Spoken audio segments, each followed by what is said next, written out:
All right. Good morning and welcome.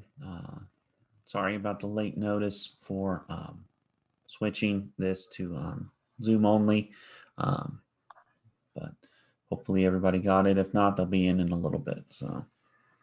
Um, so transitioning then from last session, looking at and understanding the concept of that original nakedness and that original opening and giving of self in the other, the original unity, I should say, rather.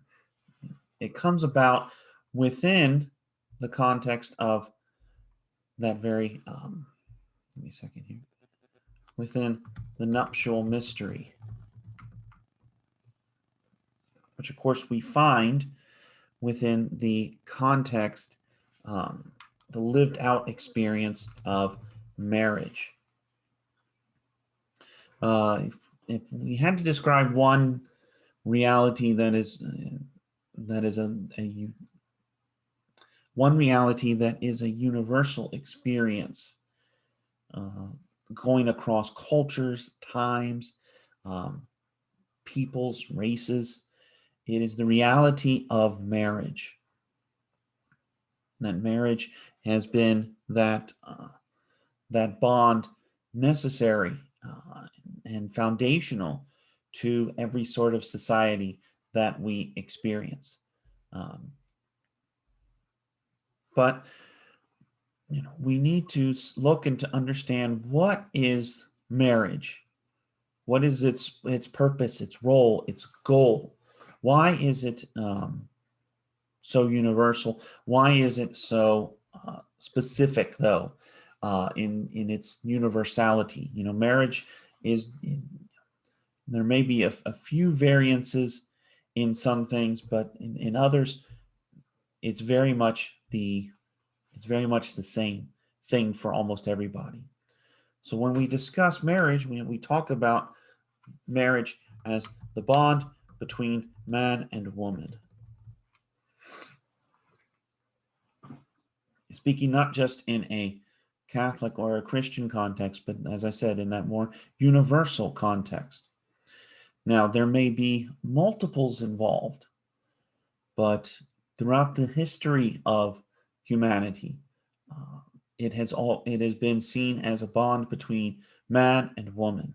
Um, we'll discuss and look at some of those implications in other ways later on. But for now, this is what is seen as the basics. What is its purpose?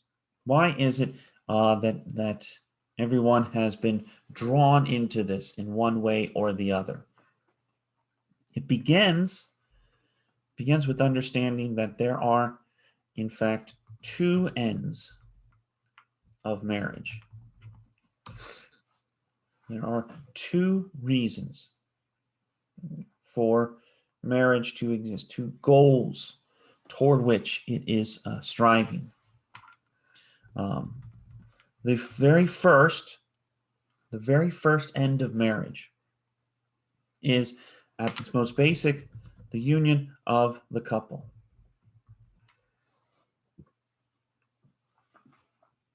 The union of the couple. Both, now I want to be clear, both of these ends are equal. So putting one in the list over the other does not mean that one is greater or more important than the other. They are both necessary. They're both fundamental. First is that union of the couple, because we can at least say in a chronological sense that is what happens first. That there is this bond is formed that is meant to be a union. As we've been talking about, this has been seen in the context of original unity. So it is that we need to see this as happening, between this man and this woman, that they are united in some very deep, fundamental, and intimate manner, they enter into a very exclusive relationship. No one else has this relationship with them. Um,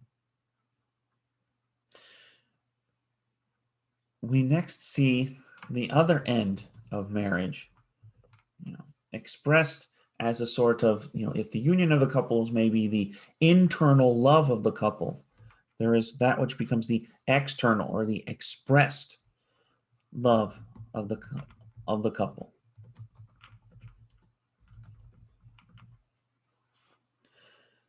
And that is that this couple is joined together, and must also have as their end not just themselves, but bringing forth others. Hence, the other end of marriage, equivalent to the union of the couple, is the procreation and the rearing of children. That this love is meant to be fruitful. Remember, we talked about that last time. God placing man and woman together in the garden, as we read in Genesis, and telling them, be fruitful and multiply. That fruitfulness is not just in that procreation and rearing of children, but that is very much an essential part of it, because it is almost emphasized in a sense twice in that command: be fruitful and multiply. Being joined together, in a sense, calls them to be fruitful anyway, to be fruitful in love, to be fruitful in unity, to be fruitful in the work that they are called to do together. But they are also called to multiply. Marriage, in a certain extent, is, in its naturally understood reality, is very much concerned with the propagation of the species. Doing what is necessary, doing what needs to be done in order to continue this species. Every species is concerned with maintaining itself, with keeping itself, keeping its species going. All the animals do that. The plants do that. Even on a microscopic level, bacteria and viruses do the same thing. We are no different in that extent. What we are perhaps different in is that there's this very deep and intimate bond that is meant to be formed. Something that is pretty much unique in comparison to other species, other animals. Not to say that there isn't some sort of monogamy, as it were, in some species, but humanity takes it to a different level. In that original solitude, that it rises up in a far greater way, in a far greater means of this being carried out, being done. So this is not only the two basic ends of marriage on a natural sense, but also in looking at this through in the Catholic sort of sacramental system. We talked about that when we talked about grace. Remember, we kind of talked briefly about the 7 sacraments, and marriage or matrimony is considered one of them. I use the word matrimony here only just to kind of as a way to help in our mind maybe distinguish it, but it's the sacrament of marriage. It is something that confers grace, which helps us to achieve our goal of becoming holy in God. And so this is very much true on the supernatural reality that is being elevated, being raised up here in all that happens and all that occurs within marriage right here.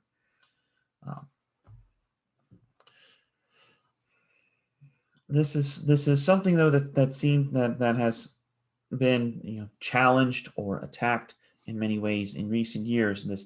These ideas, either end being challenged, whether it's the first one, the union of the couple, or the second one, the procreation, rearing of children.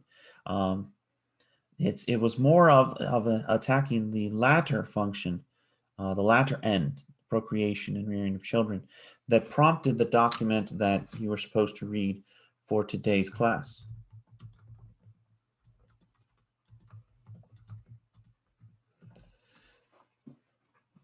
The document is normally called Humanae Vitae, which are the first two words in the original Latin of this document, which basically mean about or concerning human life.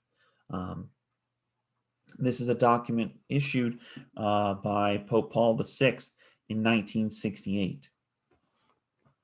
Some context for it is that the 20th century saw a great movement in a desire for finding successful and successful contraceptives.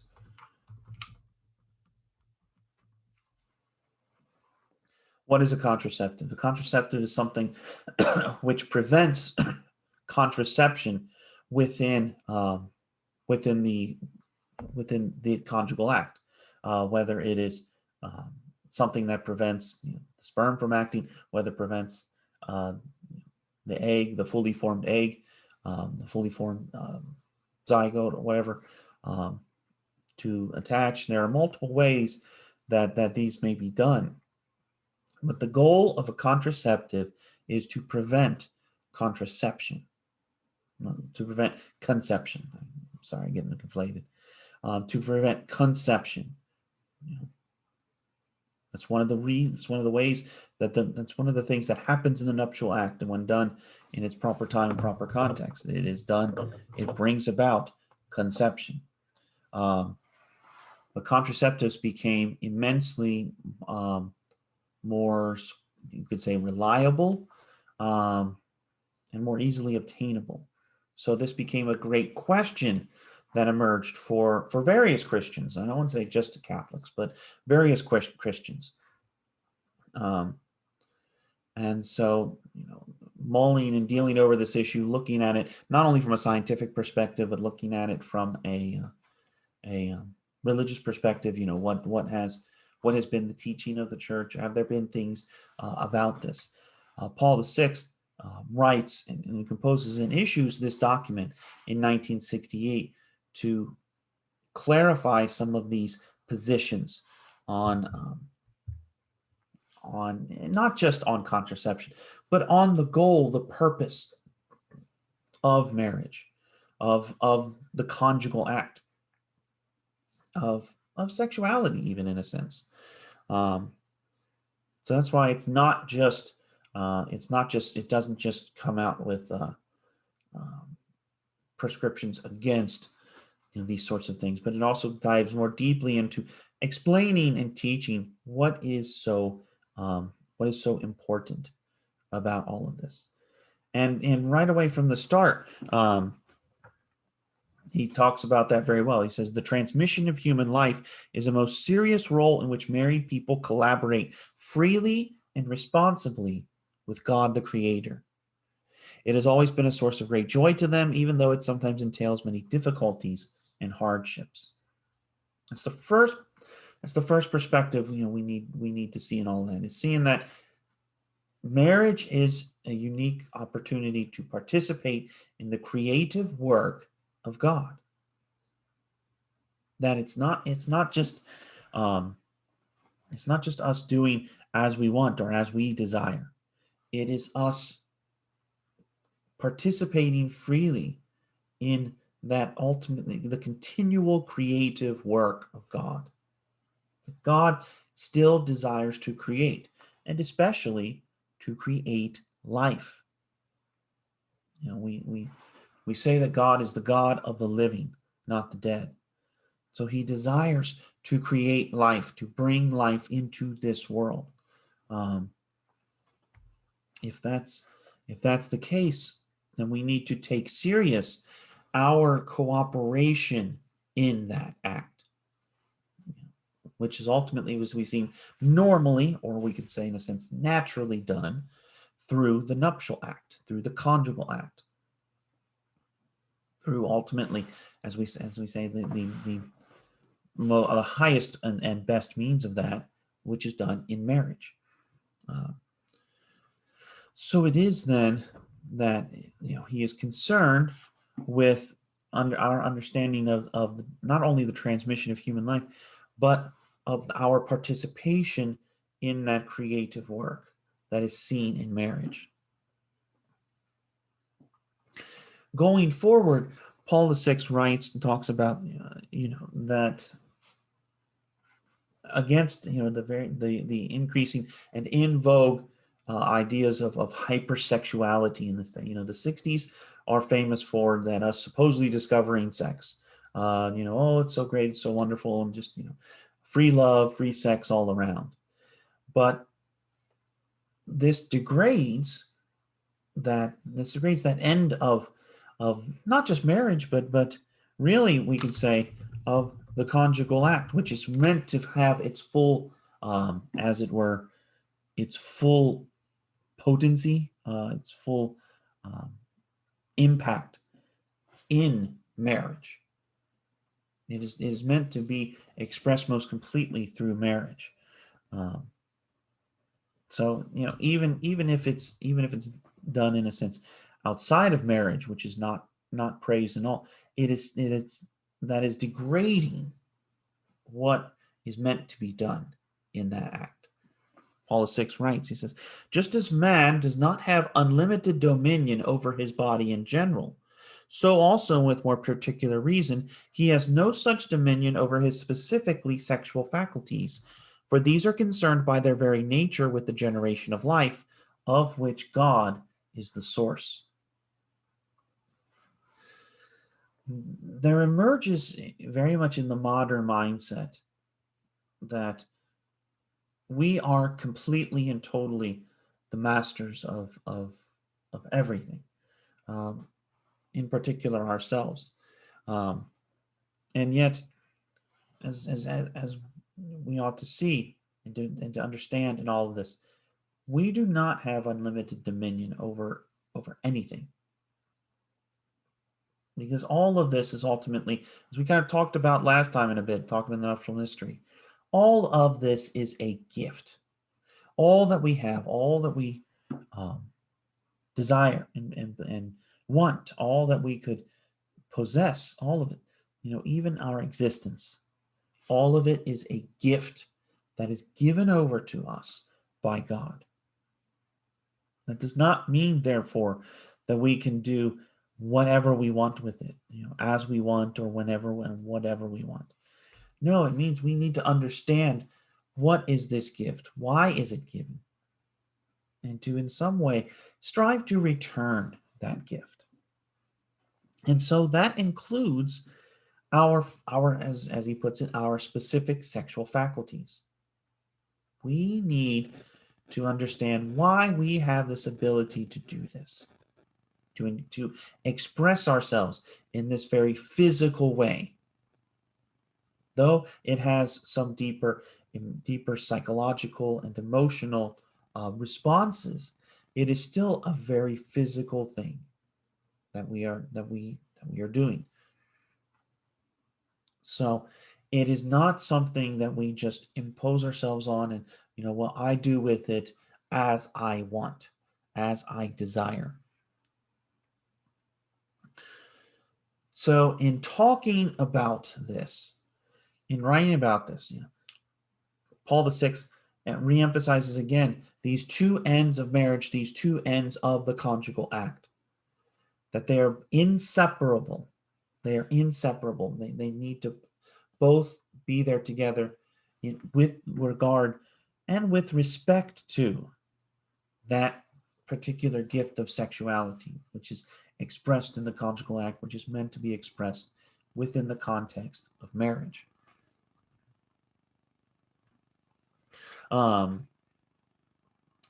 Hence, it is that this is the foundation, as it were, for the prohibition against any sort of contraception.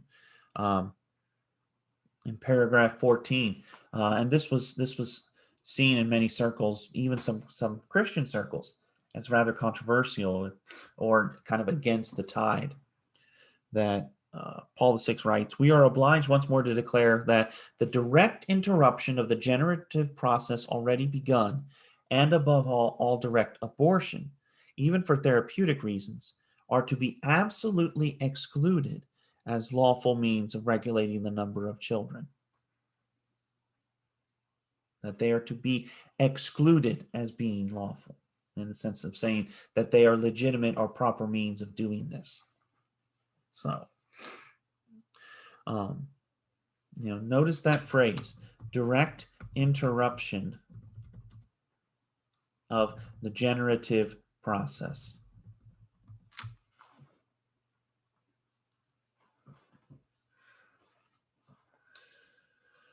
What he's highlighting here is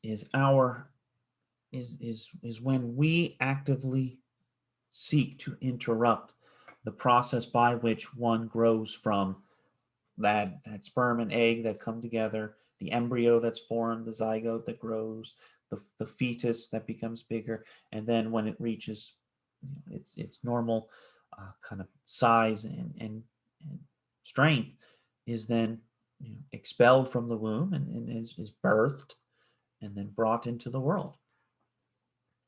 To directly interrupt that process. Obviously, there may be indirect means that occur.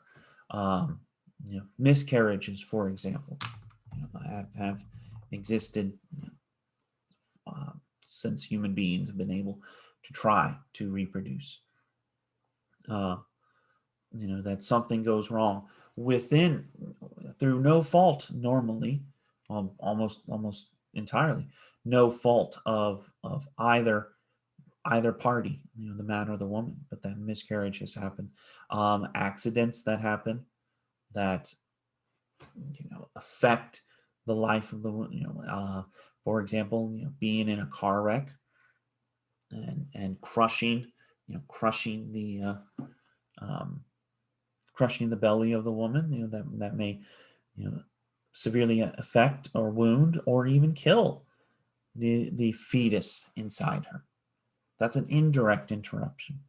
A direct interruption is when we actively seek to do something against it. So obviously, the first is our methods of contraception. The first basic means are any sort of condoms or anything that seeks to stop the what's that? I lost my word now. That stops the beginning of that process. Condoms and things like that intrude in the flow so that the semen and the egg cannot come together and start start conception. So that is first of all one means of contraception. Another one are usually some forms of the pill. I don't know. I'm never good with all the technical language of that. But the pill became famous in the 60s and the 70s because it slowed, in some ways, it slowed a woman's natural cycle, the kind of natural menstrual cycle, so that she did not ovulate as often. It also sought to prohibit that even if conception happened, that the newly created embryo would not rest on the side of her womb. That's normally what happens. It conceives, it attaches to the uterine walls, and then develops and grows from there. So to stop it settling on that embryo from settling on the walls of the womb and just pass through, so as it were, kind of to force a miscarriage. So that that's the that's one of those things. But it is also, even in a more natural sense, anything that interrupts that process. The biblical example that is usually cited is in Genesis, talking about Onan. I can't remember the specific I don't have it in my notes, and I don't remember the specific chapter. But in Genesis, there's a reference to a man named Onan, who who is said to have, in the midst of copulating, in the midst of the conjugal act with his spouse, that he, the phrase is usually translated as spilled his seed on the ground. So interrupting that process by not completing it as it's meant to be done, but instead spilling the seed on the ground. And it said that God struck him down because of that. So in fact, sometimes in older language, you might hear about the sin of onanism, which sometimes is used as a term for masturbation, but that's not it's not really the full meaning of onanism per se, but that it is done, or it happens in interrupting in a somewhat natural way, but still in an unnatural way, that generative process. Now, of course, the one reference that Paul VI gives here, above all, what he says is a direct abortion. Abortion, abortion as in a basic sense is, as we would define it in a Catholic moral perspective, is the willful killing of a fetus in the womb to stop its generation. There's really no other language to describe it other than that, because it is in some way, cutting up, destroying this life that is beginning, to end the process. There's no way to end this process without causing the death of that fetus that is already developed and alive and growing. If you look up and understand and see the processes that are done in our own day for abortion, that they literally involve at times cutting up these fetuses, so as to eliminate them. This is another reason why we in the Catholic Church prohibit anyone receiving an abortion. Why? Because we ultimately see it as murder. It is the murder of the innocent. It is the murder of someone who has committed no crime, done nothing wrong, whose only fault is that it lives, and that for some reason the as it were, the mother or the couple, see it as, well, it's not worth our efforts or our time, or it's an intrusion or some way, so we must eliminate it. This is why abortion is one of the major issues for Catholics, at least in this country, but often around the world, because there is this idea that what's the classic phrase? My body, my choice, right? That's the sort of mantra that is usually offered in the argument. It's like, well, it's my body, it's my choice. No, it's not. It's not your body. It is actually someone else's body.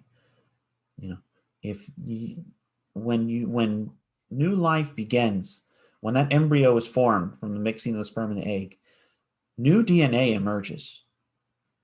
That is not a part of you. If you take any part of yourself, and you were separated, whether an internal organ, whether one of your limbs or whatnot, and to test its DNA, it's still your DNA.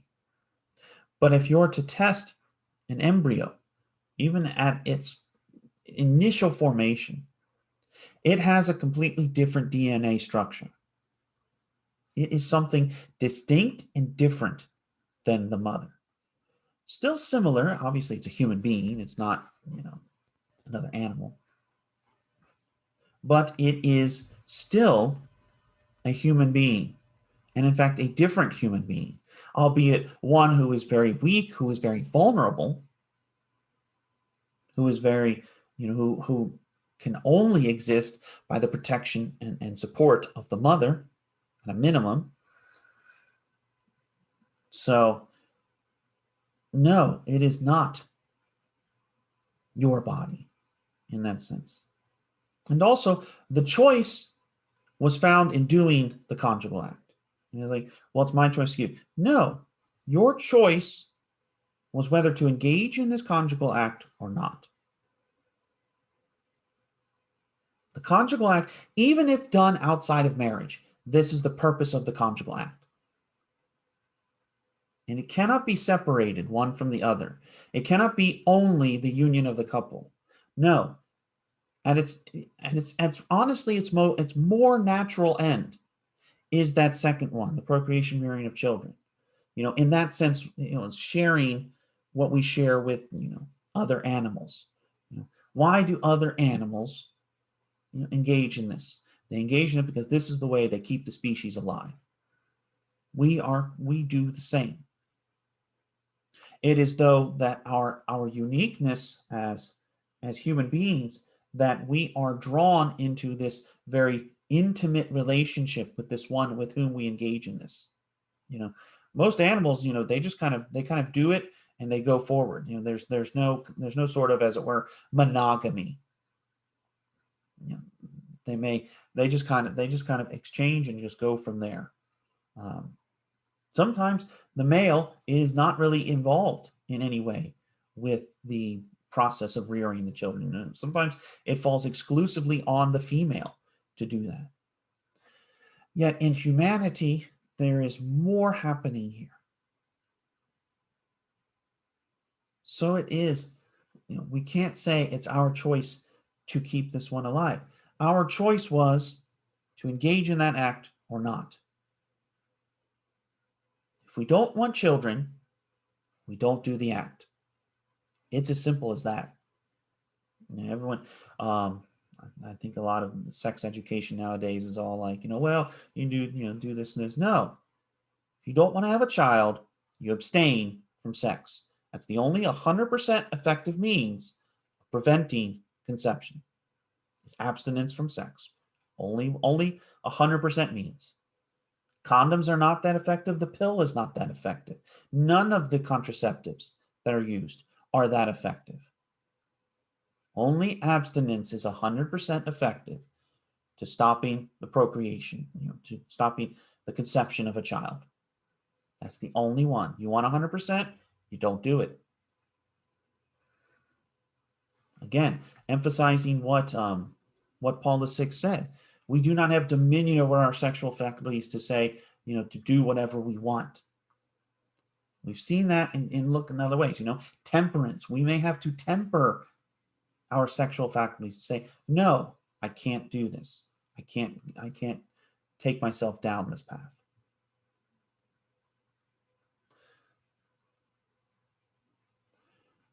So in prohibiting, in avoiding abortion, we not only strive for, to protect the life of the innocent, but to protect the significance, the importance, the ends of marriage, of the conjugal act.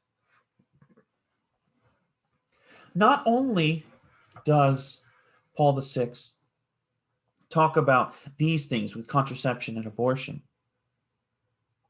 he also talks about condemning equally any sort of direct sterilization.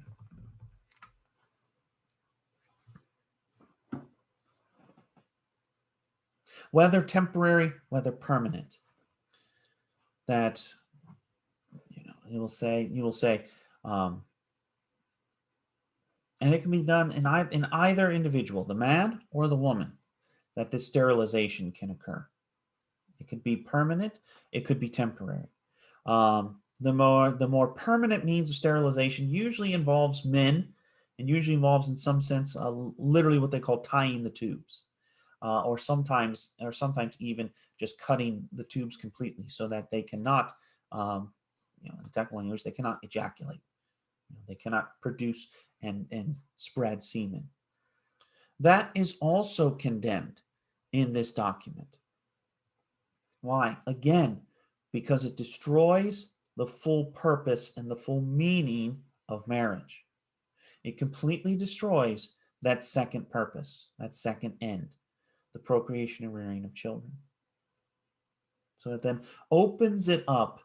It opens this act up for being manipulated for merely emotional reasons. Now, what happens is all that is done, all that is desired, is merely for the union of the couple. Now, I want to be clear. While obviously most of these usually involve some intrusion on number two, again, as the document emphasizes, there are two ends of marriage, and we cannot separate them. Some will try to say, some will take the opposite means of maybe the free attitude of the 60s that, oh, sex is the greatest thing, it's the most wonderful thing. There are some that think, oh, it's so gross, it's so awful, that the only reason we should do it, is to continue the species, to make other human beings. But again, even that position of exclusively procreation and rearing of children is not seen as right and proper for this in the Catholic moral understanding, the Catholic moral tradition. Both ends inseparably, the union of the couple and the procreation and rearing of children. Because of that, because of that, original unity that we have within us, that is expressed in this nuptial mystery, that we are called and we are capable of doing more so than others, almost exclusively other than animals, that we are called to give ourselves to the other, to give ourselves in this act, in this marriage, and we are called to give ourselves over so that to be a gift given and to be a gift received. That's both. It's not necessarily or exclusively, one sex over the other. We are to give and we are to receive. In intruding, in stopping this, we destroy and degrade that action of marriage and that conjugal act. That, in other words, we cut ourselves off from this other. We cut ourselves off from this other with whom we are engaging in this act. Because what we are saying, therefore, is we're saying that you have this capacity, this potential to be able to do this. And yet I reject that. I reject that. I don't like that about you. However, marriage is meant to be a full embracing of all the gifts of that other person, whether they're universal gifts, such as the gift of sexuality, whether they're expressed as being male or female in what they've been created to be, or their particular gifts, what makes them unique versus every other man or every other woman. We are meant to receive that full gift, and we are meant to give the full gift of ourselves to them. As I said before, the conjugal act is not meant to be money. It's not meant to be a means of exchange. It is meant to be a means whereby we grow and we increase. And that being fruitful and multiplying. We grow and we increase by joining together. These methods, these things that are condemned in Humanae Vitae, the direct interruption, the contraception, the abortion, direct sterilization, and indeed, anything that like stops or prevents procreation. Ultimately, what it does is it belittles the other. It says, I do not like this about you. I do not like this gift or this ability that you have, and I reject that. That's not the conjugal means of living. That's not what it is about. It is meant for being open to the other, to giving of themselves. Does this mean, though, and this has always been kind of the criticism of Catholics. The one thing Catholics have been mocked for, at least in the past century, as these sorts of things have happened. A century and a half has been, that, well, Catholics just breed like rabbits. They just do it and do it and do it, and they just keep having kids and keep having kids and keep having kids. Does this mean, therefore, that one must exclusively and only engage in the conjugal act for the procreation and rearing of children? No, it's not what we're saying. The union of the couple needs to be there as well in that action. That is, therefore, that marital union, drawing each other together in that bond of intimacy. There is nothing wrong with wanting to space out or to properly manage, as it were, the number of children that we have. It's not the Catholic Church never sets a minimum for how many kids. It's not like in marriage prep, you come to the priest says, all right, you're having 4 children, or this couple is having 10, or this couple is having 2. There's never anything like that. There's never a thing of some sort of delegation or lottery of how many kids you need to have. What needs to be understood is that there can be processes that emerge for for planning your family out in a natural means. And what do I mean by this? There is obviously a point in every woman's ovulation cycle that she is least fertile. And what I mean by that, normally near the end of the cycle, that the newest egg has been pushed out if it's not been conceived, and kind of everything starts over again.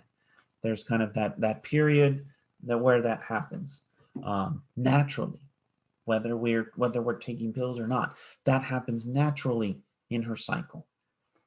That is the period of her least fertility. There is nothing morally wrong with engaging in the conjugal act in that time period of whether obviously consent is always needed. I don't know if I necessarily emphasize that enough. Consent is always needed, and yes, that includes marriage. Just because man and woman are married does not mean one has a right over the other for engaging in that act. That's again pointing out that makes it sound like we have dominion over this sexual faculty. That now that I'm married, I can do it whenever I want. No, there's still another human person that you're dealing with, and you need to respect them. And that goes both ways, men to women, women to men. It goes both ways. So, but anyway, so that one can engage in that conjugal act at that sort of moment. There are many methods that are devised or something, to be able to understand and to see, when this period of cycle is reached, so that so that the couple can engage in it at that point. The biggest thing, though, in this natural family planning is one always remains open. One always remains open to that second end, to the procreation and rearing of children. Why? Because even that method is not, as I said before, even this method, using the natural cycle of the woman, understanding how her cycles work and all of that, and when is she at that point of least fertility. I said least fertility. I did not say infertility, least fertility. So even with this natural family planning, it is not 100% effective against stopping, or against preventing or not procreating. So even in this natural family plan, there still remains and must remain this openness to new life happening. Many Catholic couples engage in this one way or the other, and many of them, I talk with, I meet with and work with, a lot of married couples in my capacity as a priest, and many of them will admit their weakness in many ways. That sometimes, they're wanting to avoid it, avoid having some more kids, but they love each other and they wish to go in that, and they get kind of, well, I guess what's the right word, they get in the mood, and they don't want to wait, and they understand the consequences, though. Sometimes a child comes from that, sometimes not. So the ultimate thing to understand in all of this is that these two ends, what are these two ends of marriage? And that these two ends are inseparable. If we separate them, we degrade not only marriage, but we begin to degrade even individual persons. So if we elevate number two, if we elevate procreation of children, which, by the way, notice it's not just procreation, but rearing, which means also that, the male is to be involved as well. It's not just dumping on the female. And it's like, oh, well, you got knocked up, now it's your problem. No, that's not what it means at all in the Catholic understanding of marriage. Both are needed for the rearing of these children. Both, but even dealing with the womb, with them in the womb, I should say. Anyway, if it just becomes number two, if it just becomes procreation, rearing children, we can start turning, especially women, we can start turning women just merely into baby factories. If we just knock them up and they just produce a child, and that's all that. That's all they're there for. We're already seeing this in some way in a lot of in surrogate mothers, in surrogacy, which someone else is the mother for, that they have a child that's not actually theirs. Whether it's because of somebody, whether it's because somebody's donated in there, or they've just adopted it. But it degrades that act, and it degrades women into being just baby factories, which that's not all a woman is, and that's not all a woman could be. If it's just a union of a couple, then we reject that gift of cooperation with God's creative work, and again, we degrade the other into ultimately what becomes that they're just a source of pleasure. They are not someone to encounter. They're not someone to be open to. All they are is a means of pleasure, no better than any other tool we may use. But this is, all of this in a nutshell is how we understand the expression, the living out of this nuptial mystery within the context of marriage. Any comments, any thoughts, any questions on that? If you don't want to express them, at least in this context, you're welcome to email me as well.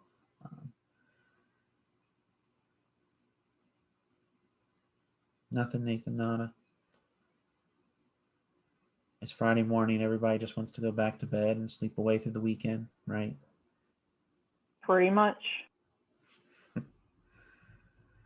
So, well, if you do have any questions or anything, on my email is always open. We can always meet and discuss things as well. So for next class, read up on chapter 4 of Called to Love to begin to look at that last original experience, our original nakedness, and to be able to see how it is we are said to be in the image and likeness of God. What does that mean? What does that entail? And go from there. So keep working on everything. Be sure to do the participation assignment when it posts. Otherwise, I hope you have a pleasant weekend, and we'll see you around.